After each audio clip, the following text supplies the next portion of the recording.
नमस्कार, स्वागत है एक बार फिर से चुनावी समर में। हम लेकर आए हैं आपके लिए बीएसपी फैमिली के कुछ और अपडेट्स। देश में इन दिनों कोरोना के खिलाफ मोदी सरकार की तानाशाही के साथ साथ सुप्रीम कोर्ट भी चर्चा का केंद्र बन चुकी है। दरअसल अब लोग मोदी सरकार के साथ साथ सुप्रीम कोर्ट के फैसलों पर भी सवाल उठा रहे हैं। स्थिति यह है कि अब सुप्रीम कोर्ट के ही कई जजों ने कोर्ट के फैसलों के खिलाफ मोर्चा खोल दिया है।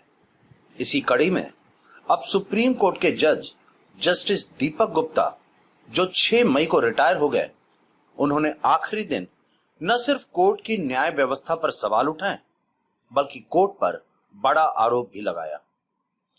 उन्होंने कहा कि देश का लीगल सिस्टम अमीरों और ताकतवरों के पक्ष में आ गया है। जस्टिस गुप्ता ने कहा कि कोई अमीर सलाखों के पीछे होता है तो कानून अपना काम तेजी से करता है, लेकिन गरीबों के मुकदमे में देरी होती है। उन्होंने कहा कि अमीर लोग तो जल्द सुनवाई के लिए उच्च अदालतों में पहुंच जाते हैं, लेकिन गरीब ऐसा नहीं कर पाते। दूसरी ओर कोई अमीर जमानत पर है तो वह मुकदमे में देरी करवाने के लिए भी वह उच्च अदालतों में जाने का खर्च उठा सकता है। उन्होंने आगे कहा कि न्यायपालिका को खुद ही अपना ईमान बचाना चाहिए।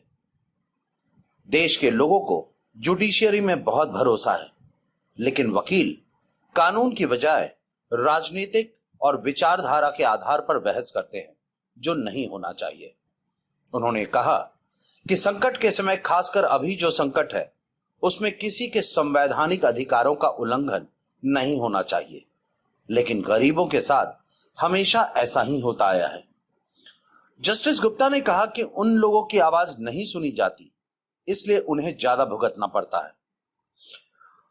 उन्होंने साफ साफ कहा कि अगर कोई गरीबों के लिए आवाज उठाता है तो अदालतों को जरूर सुनना चाहिए और उनके लिए जो भी किया जा सकता है वो करना चाहिए। उन्होंने कहा कि जज ऑस्ट्रिच की तरह अपना सर नहीं छुपा सकते, उन्हें जुडिशियरी की दिक्कतें समझकर इनसे निपटना चाहिए। इस तरह जस्टिस गुप्ता ने कोर्ट के फैसलों और रवैये पर बड़ा सवाल किया है। उन्होंने तो दबे स्वर में कोर्ट को अमीरों का गुलाम तक कह दिया। वहीं उन्होंने जजों को यह नसीहत भी दी कि उन्हें अपने ईमान को बचाकर रखना चाहिए, जिससे यह साबित होता है कि देश में न्यायिक व्यवस्था शक के घेरे में आ गई है। इसलिए कोर्ट को अब सिर्फ अमीरों के लिए नहीं, गरीबों के लिए भी सजग रहने की जरूरत है। तभी देश में कोर्ट पर लोगों का भरोसा कायम रहेगा। हमारे साथ बने रहने के लिए आपका धन्यवाद। आप हमारे प्रोग्राम्स को today's.com पर भी देख सकते हैं और आप हमें टुडेज टीवी पर ट्वीट भी कर सकते हैं। Thank you.